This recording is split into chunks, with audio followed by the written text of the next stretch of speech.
Most men assume a woman leaves because of betrayal, lies, or toxic behavior. But that's almost never the actual reason. She can forgive mistakes. She can endure conflict. What she cannot endure is emotional flatness. The instant a man grows too predictable, too agreeable, too eager to be understood, something inside her quietly shuts off. And the scariest part is that most men never even see it happening. No fight, no warning, no dramatic finale. Just an ordinary afternoon where she looks at him and feels absolutely nothing. Why? Because he made the fatal error modern men are conditioned to make. He turned his whole identity into comfort, validation, and emotional safety. He filed down every sharp edge that once made her feel tension, curiosity, and desire. And here's the truth she will never say out loud. Women are deeply drawn to the one thing most men are terrified of becoming. Not cruel, not cold, not abusive, unshakable. A man who cannot be emotionally bent, manipulated, or softened by a constant need for approval. And by the end of this video, you'll understand why this completely transforms the way a woman responds to you psychologically. Why modern dating dynamics unknowingly destroy attraction, and how the Stoics mastered this principle centuries before modern psychology could even name it.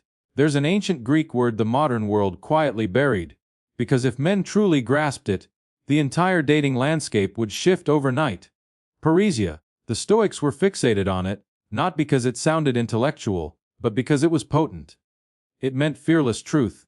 The capacity to speak honestly without flinching, even when the truth stirs tension, even when it courts rejection, even when the other person doesn't want to hear it. Not arrogance, not pointless cruelty, not emotional outbursts disguised as authenticity. Just calm truth delivered without apology. And here's what nobody tells men anymore. A woman can sense within minutes whether your words are filtered through fear. Fear of losing her, fear of conflict, fear of disapproval, fear of being abandoned if you stop performing the version of yourself you think she'll accept. Most men are speaking through fear every single day without even realizing it. You see it everywhere. The nervous laugh before he says what he really thinks. The instant backtracking after she gets offended. The fake agreement. The over-explaining. The watering down of every opinion to avoid friction for 5 more minutes. And slowly, without noticing, he disappears. That's the part that psychologically destroys men. It never happens all at once. No woman wakes up one morning and says, "I lost attraction because he became emotionally weak." No, it's more subtle than that. She just stops looking at him the same way. The texts turn colder, her gaze lingers elsewhere longer. Respect fades first, desire dies second. And by the time he realizes, she's emotionally halfway out the door while he's still trying to communicate better. That's the tragedy. Modern men were taught to believe love means endless accommodation, endless softness, endless understanding. They were told masculinity itself is dangerous. So they started sanding down every hard edge that once made them feel alive. Before we continue, let's pause briefly. If you've been part of Stoic psyche for a while, you already know these videos go far deeper than typical dating advice, and that's exactly why I need 30 seconds of your attention. YouTube officially demonetized this channel. Apparently, exploring attraction psychology, masculine power, female desire, and the darker sides of human behavior crosses the limits of advertiser-friendly content. So everything I cannot fully teach here, the deeper frameworks, the raw psychological applications, the advanced attraction dynamics, the breakdowns the algorithm punishes, now lives on Patreon. The members-only videos, the private audio deep dives, the full written scripts and psychological frameworks, the concepts I can reference publicly, but cannot fully dissect publicly. It's less than the price of a coffee and keeps this work independent, uncensored, and alive. If these public videos have shifted how you see human nature, the deeper work begins inside. Link in the description and pinned comment. Now back to the video. The Stoics would have looked at this generation and seen spiritual collapse. Because a man who cannot speak truth without trembling is not free. And women feel that instantly. Not logically. Biologically. You've probably witnessed it yourself without understanding what you were seeing. A woman says something disrespectful. One man instantly folds himself in half, trying to preserve the peace. Nervous smile. Maybe that's not what I meant. He negotiates with her emotions like a hostage pleading for mercy. Another man stays calm. No raised voice, no emotional reaction, no panic. Just quiet, grounded certainty in his tone. No, that's not acceptable. And suddenly the whole energy shifts, because her nervous system just detected something rare. A man who is not controlled by the fear of losing access to her. That's what Parrhesia communicates beneath the surface. Not dominance for show, not fake alpha theatrics, something much deeper. Choice. A man who chooses instead of chases. A man who can walk away instead of emotionally crawling for validation. A man whose identity exists before the relationship and will continue after it. Women are magnetized by this even when they consciously resist it. That's why she'll tell her friends, "I don't know what it is about him, but there's something about him." It's the emotional weight of a man who refuses to betray himself for approval. And modern dating is specifically designed to destroy that quality in men. Because everything around you now rewards performance over authenticity. Say the right thing, text at the right time, mirror her emotions, validate everything, never challenge, never disrupt comfort, never create friction. But here's the brutal reality nobody says out loud. Comfort creates attachment. Tension creates obsession. And without tension, attraction slowly suffocates. That's why so many men become emotionally safe and sexually invisible. She trusts him. She likes him. She says he's such a good guy. But her body no longer reacts to him, because desire does not grow inside emotional predictability. It grows inside uncertainty, emotional strength, polarity, tension. The feeling that this man has an internal world she cannot fully control. Epictetus understood this centuries ago. Before he became a philosopher, he was a slave in Rome. One day his master twisted his leg violently during a beating. And while most men would scream, beg, or panic, Epictetus simply looked at him calmly and said, "You're going to break it." The man kept twisting. The bone snapped. And Epictetus, without changing expression, quietly replied, "I told you so." Think about the level of internal control that required. That wasn't bravado. That wasn't performance. That was a man who had built an inner world stronger than external chaos. A center of gravity nobody could invade. And women respond to that exact energy instinctively, not because they enjoy coldness, not because they want cruelty, but because deep down they are searching for a man whose emotional state is not held hostage by circumstances. A man who doesn't melt under pressure.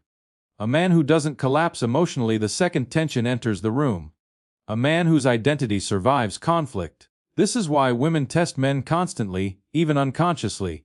The emotional overreactions, the contradictions, the little provocations, the moments that feel irrational. Most men misunderstand these moments completely. They think she's trying to fight, she's toxic, she's trying to ruin the relationship. No, most of the time she's trying to locate your edges. Beneath all the emotion, she's asking one question: does this man actually stand for something, or can I emotionally reshape him whenever I want? And the moment she realizes she can reshape you, part of the attraction dies. Because the man who abandons himself to keep a woman never earns deep respect from her. He only earns temporary emotional peace, and peace without respect becomes silent resentment. That's why the man who constantly avoids conflict often gets abandoned by the very woman he sacrificed himself for. Not because he was too masculine, but because he stopped being a man she could feel. Cato the Younger understood something modern men are almost terrified to understand. The man who needs the least controls the frame. Cato was one of the richest men in Rome. He could have drowned himself in luxury like every other senator around him. Silk robes, endless feasts, women throwing themselves at status and power. Instead, he walked barefoot through freezing streets. He wore rough fabric against his skin when softer clothes sat untouched in his home. He drank cheap wine while rare bottles collected dust in his cellar. He ate like a soldier, not a politician. And this is where most people completely misunderstand men like Cato. They think it was discipline for the sake of appearance. A performance, a philosophical aesthetic. No, this was psychological warfare against dependence. Cato was training himself to become impossible to control. Because the moment a man emotionally needs comfort, validation, attention, sex, approval, luxury, or even a woman's affection to feel complete, he becomes negotiable. And women feel that weakness instantly, not consciously, but instinctively. You've seen it happen before. One man enters the room already trying to impress her. His energy is reaching before he even speaks. You can feel the hunger on him, the silent plea for approval hidden behind the smile. Another man walks in calm, grounded, detached from the outcome, and somehow she keeps looking back at him. Why? Because restraint creates gravity. Cato's wife understood this better than most men ever will. When political circumstances led her to temporarily marry another man, she fulfilled the arrangement. But the moment that man died, she returned to Cato voluntarily, not because he begged, not because he chased, not because he emotionally collapsed without her. She returned because men who do not need women create the deepest emotional impact on them. That's the paradox nobody teaches men. Neediness feels like love to weak men. To women, it feels like pressure. Choice feels different. A man who chooses a woman, while fully capable of walking away, creates emotional tension she cannot fake indifference toward. Because now she knows his presence is real, not dependency disguised as devotion. And this is exactly where most men fail. Not because they lack confidence, but because they fear female discomfort more than they value truth. Let me show you how this plays out in real life. A woman tells you a long emotional story about how another friend betrayed her. The average man immediately enters emotional servant mode. Wow, she sounds toxic. You deserve better. I can't believe she did that. He thinks he's building connection. What he's actually doing is auditioning for approval. But a man rooted in Parrhesia listens differently. He listens without rushing to soothe, and then calmly says, maybe she was wrong. But if every friendship around you keeps ending the same way, eventually you have to examine the pattern. Now watch what happens. The room changes. Her body stiffens slightly. Her eyes narrow. There's tension now. Most men panic in this moment and instantly retreat. That's not what I meant. Forget I said anything. But if you stay calm, something deeper happens. Because beneath the emotional reaction, she realizes something terrifying. You are not manipulating reality just to keep access to her. You're willing to risk tension to remain honest. And whether she admits it or not, that creates respect. The kind of respect weak men spend years begging for and never receive. Marcus Aurelius wrote something in his private journal that was never supposed to leave the room. It wasn't written for applause, not for followers, not for history. It was a man talking to himself in the dark while carrying the weight of an empire on his back. And buried in those pages was a line most people read too quickly to understand. The object of life is not to be on the side of the majority, but to escape finding oneself among the insane. Most men hear that and think philosophy, politics, society. But Marcus was describing something far more personal. The insanity of betraying your own mind just to maintain emotional harmony with other people. Especially with women. You've done it before. Every man watching this has. You know she's wrong about something. You feel it immediately. But instead of saying it plainly, you start editing yourself in real time. You soften your words. You change your tone. You dilute your opinion. You tell yourself it's not worth the argument. And in that moment, something dangerous happens. You teach her that your reality is negotiable, that your standards can be emotionally pressured, that enough frustration, tears, silence, or withdrawal can make you abandon your own perception. Most men don't even notice they're doing this because modern relationships train men to confuse peace with self-betrayal. Marcus Aurelius never did that. This man ruled Rome while plague ripped through the empire, killing millions. His generals betrayed him. Rumors spread publicly that his wife was unfaithful. His body deteriorated slowly from illness, while enemies gathered around him from every direction. And yet, when you read his private writings, there's no hysteria, no emotional collapse, no self-pity, just brutal clarity. He looked directly at painful reality and refused to lie to himself about it. That's what made him powerful. Not muscles, not status, not authority, internal stability. And women are unconsciously drawn to this trait with terrifying consistency, because most men today are emotionally porous. Every mood around them changes them. A woman gets cold, suddenly he panics. She pulls away slightly, now he's over-explaining. Her energy shifts and his entire nervous system follows her like a dog chasing headlights. Women feel that instability instantly, even if they can't explain it. That's why the man who stays emotionally grounded during tension feels different to them. Rare, dangerous, almost addictive. Seneca understood this too. And what he practiced sounds insane to modern men obsessed with comfort.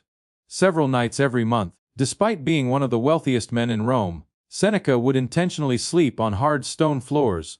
He'd wear rough clothing, eat stale bread, and drink water like a beggar, not because he hated pleasure, but because he refused to become dependent on it. Read that again carefully. He was training himself to lose comfort without losing himself. That is the exact opposite of modern conditioning. Today men are taught to build their entire emotional stability around external things. Female validation, sex attention, comfort, approval, relationship security, which means the moment those things are threatened, the man collapses. And women can feel that collapse before men even speak. That's why so many relationships quietly become female-led emotionally. The man becomes terrified of disruption, terrified of disapproval, terrified of losing access to her affection. So he starts negotiating against himself little by little, boundary by boundary, truth by truth, until one day he wakes up and barely recognizes the man he became just to keep the relationship alive.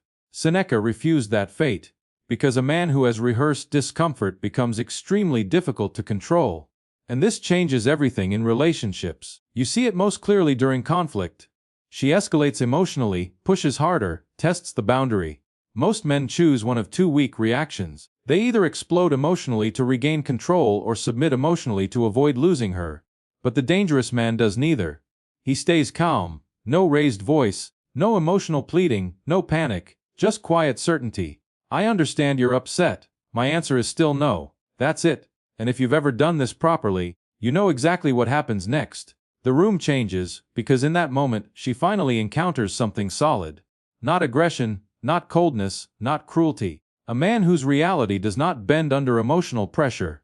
She found the wall, and whether she admits it consciously or not, part of her has been searching for that wall since the day she learned how much influence her emotions had over weak men. And the wall didn't crack. That's the part most men don't understand. It didn't scream. It didn't dominate. It didn't emotionally retaliate. It just stood there, calm, certain, untouched by the storm standing in front of it. Most men think strength is intensity, loudness, aggression. But real strength is much darker than that. Real strength is when pressure enters the room and your identity doesn't move an inch. Admiral James Stockdale understood this better than almost anyone alive. 7 years trapped inside the Hanoi Hilton, tortured, starved, isolated, not knowing if he'd ever see home again. And years later, when people asked him which prisoners broke first, his answer shocked everyone. Not the pessimists, the optimists. The men who kept saying, "We'll be out by Christmas," then Christmas came, nothing happened. So they moved the hope. Easter, then summer, then next year. And one by one, reality crushed them because they built their emotional stability on outcomes they couldn't control. Stockdale survived because he did something almost no modern man is capable of anymore. He faced brutal reality without emotionally collapsing inside it. He held two truths at the same time. This is hell, and I will endure it. That's Stoicism in its purest form. No delusion, no victim mentality, no emotional theater, just inner control. And here's where this becomes deeply connected to relationships. Whether people want to admit it or not, women are constantly scanning men for emotional durability. Not what he says when life is easy, not his confidence on vacation, not his charm at dinner. Pressure reveals the truth. A woman watches who you become when things don't go your way. When she disagrees, when she pulls back emotionally, when tension enters the room, when uncertainty appears. That's when most men unconsciously fall apart. You've seen it happen. Suddenly, he's double texting, over-explaining, trying to force reassurance out of her, negotiating for emotional safety like a starving man begging for scraps. And the more he reaches, the colder she becomes.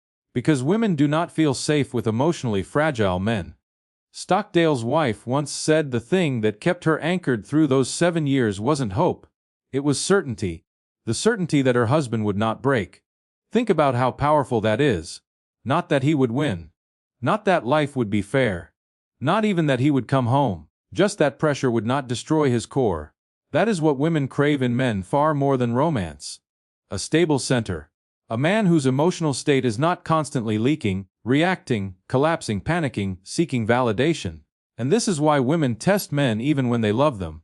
Not because they secretly enjoy chaos, but because they need to know the man standing in front of them has emotional structure, a core, a spine, something solid enough to hold tension without disintegrating. That's why the most powerful response during emotional chaos is often stillness, not anger, not submission, stillness. I heard you. I understand. My answer remains the same. No emotional shaking behind the words, no hidden fear of losing her. And when a woman finally encounters that energy for real, something inside her changes.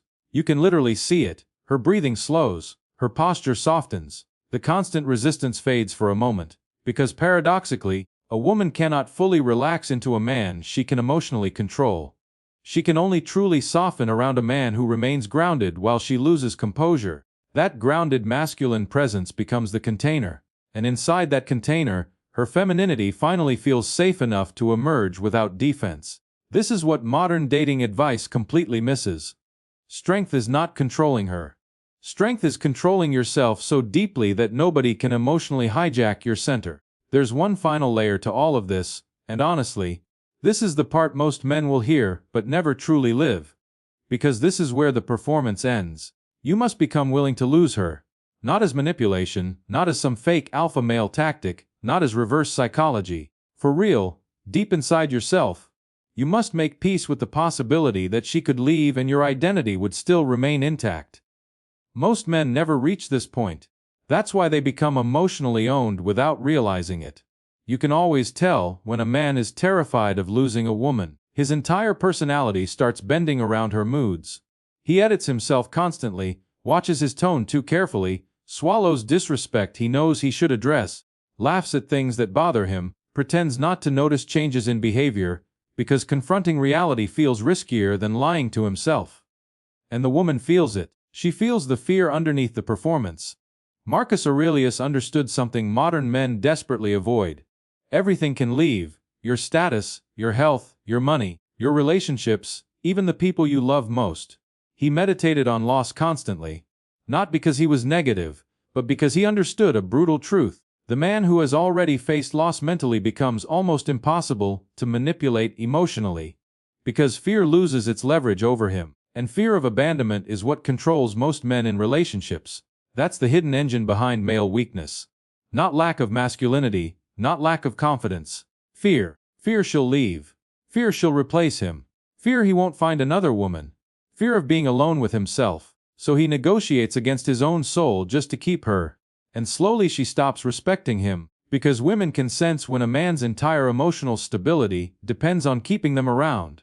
Now compare that to the man who loves deeply but with open hands. He's fully present, fully invested, but never emotionally crawling. He doesn't threaten to leave. He doesn't play games. He simply refuses to abandon himself to maintain access to someone else. That energy is rare now, almost extinct, and women feel it immediately because it creates something they secretly crave, but almost never experience: emotional certainty. Theodore Roosevelt became that kind of man through suffering. In 1884, on Valentine's Day, his wife and mother died within hours of each other in the same house. Imagine that for a second. One moment your life feels stable. The next, reality tears two people out of your world in a single day. In his diary, Roosevelt wrote one sentence: "The light has gone out of my life." That was it. No dramatic speech, no emotional performance. Then he disappeared into the Badlands. He slept in brutal conditions, hunted in freezing weather, lived among danger, isolation, silence. And when he eventually returned, people said something about him had changed permanently. Not just strength, density. Like life itself could no longer shake him the way it shakes ordinary men. And women felt that. Not because trauma is attractive, not because pain is romantic, but because surviving suffering without collapsing creates a gravity that cannot be faked. Roosevelt later remarried, and his wife Edith once admitted the thing that drew her most toward him was the feeling that he had already survived the worst life could do to him, which meant her emotions could not destabilize him. Think about how rare that is today. Most men are emotionally controlled by the possibility of discomfort. One cold text ruins their mood. One argument destroys their confidence. One threat of distance makes them abandon every boundary they claim to have. But the man who has already confronted pain, already confronted loneliness, already confronted loss, moves differently. Slower, calmer, more grounded. And when a woman encounters that kind of man, she feels something almost unfamiliar now: safety without weakness. Because she knows this man is capable of standing alone. And paradoxically, that is the exact reason she feels safe standing beside him. This is what the Stoics were really building. Not cold men, not emotionally numb machines pretending not to care. That's the cheap internet version of masculinity. And honestly, most men hiding behind that mask are just wounded, reactive, and terrified of being hurt again. The Stoics were building something much more dangerous, men who could feel everything without being controlled by any of it. Men whose emotional depth was vast, but whose center could not be shaken by rejection, loss, female approval, loneliness, chaos, temptation, or fear. That's a completely different kind of man. And women feel the difference immediately. You can fake confidence for an hour. You can fake dominance on a date. You can memorize lines, tactics, alpha behaviors, but you cannot fake nervous system stability. Eventually, she sees it. The small panic when she pulls away. The subtle need for reassurance. The way your mood rises and falls based on her attention. The invisible negotiation happening behind your smile. Women read emotional dependence faster than men realize. That's why Epictetus said, "No man is free who is not master of himself." He wasn't talking about suppressing emotion. He was talking about sovereignty. A man who governs himself instead of being governed by his impulses, fears, validation, addiction, or need to be liked. That kind of man affects people differently. Not just women, everyone. Because real self-mastery creates weight. You've probably experienced this before without understanding it. A man walks into a room, and nobody can explain why his presence feels different. He's not trying to dominate. He's not performing charisma. He's not louder than everyone else. But somehow the room subtly reorganizes itself around him. People listen more carefully. Women notice him without meaning to. Other men become slightly uneasy around him. Why? Because calm power is rare now. Most people are psychologically leaking everywhere. Oversharing, reacting, seeking approval, desperately trying to control how others perceive them. But the man who has confronted himself deeply, his fears, his loneliness, his neediness, his ego, moves differently. There's less desperation in him, less performance, less hidden hunger. And women are unbelievably sensitive to hidden hunger. That's the irony. Most men think attraction is built through pursuing harder, proving more, texting more, explaining more, giving more. But obsession is rarely created by what you give a woman. It's created by what she feels in your presence. And what she feels around a grounded man is emotional gravity. A center, a man whose identity exists independently from her reactions. That's the deeper thing women are searching for underneath all the surface-level answers.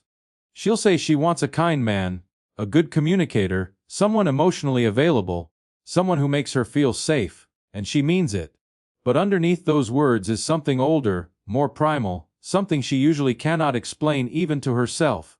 She wants to feel a man who cannot be emotionally displaced, not ignored, not dominated, not silenced, just unable to be psychologically moved off his center. A man who hears her fully, feels her fully, understands her fully, and still remains grounded in himself. That's the masculine presence modern culture quietly trains men to destroy. Because the system rewards soft compliance, emotional dependence, endless validation seeking, and fear of disapproval. But women do not deeply surrender to men who emotionally submit to them. They surrender to emotional strength, not cruelty, not control, not aggression, strength. And most men avoid building that strength because it requires something painful, facing themselves honestly. Their fear of abandonment, their addiction to validation, their inability to sit alone, their emotional fragility when desire is withdrawn. That's the real work. Not tricks, not manipulation, not game, self-mastery. Long, unglamorous, silent, the kind nobody applauds while you're building it. But once it's real, women feel it before you even speak. If something in this video hit deeper than you expected, that's probably because part of you already knows this is true.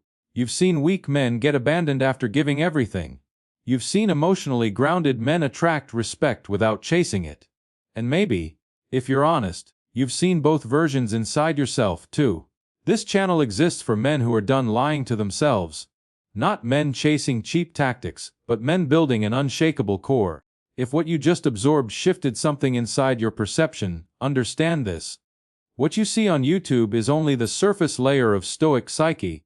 This channel was officially demonetized because this kind of psychological analysis, attraction dynamics, and masculine philosophy no longer fits comfortably inside advertiser-friendly platforms. Instead of diluting the message, I decided to go deeper. Click the link in the description and join me on Patreon. The members-only material is where the real depth lies. The advanced attraction dynamics, the psychological frameworks, the forbidden breakdowns they will not let me fully publish here. Most viewers will go back to distraction. Don't be one of them.